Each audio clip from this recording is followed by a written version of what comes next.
Fuga apino na pamui aina nili malai gashi mani mako aju ili masaga pai kalai wiwa ina ramwi aina satwi hauga sampang nausa tâm akali ngờ na ili hang khờ ngài lấy khờ tùy kur akơ mang lỡ ha milu i a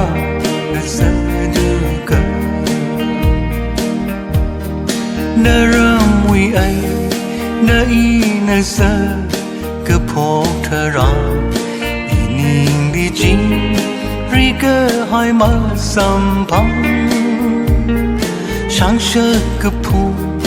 wi ai na na li ngờ san ta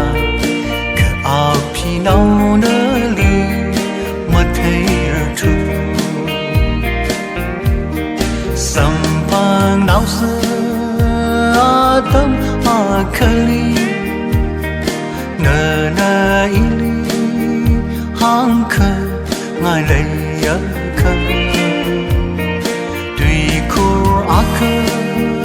mang lỡ ha milu i a sa du cơ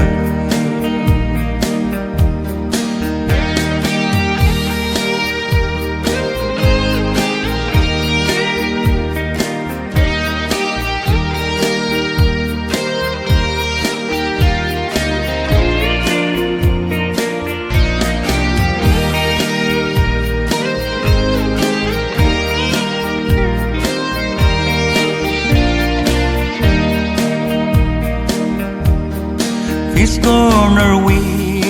aina nali unga shan lui shan ma mau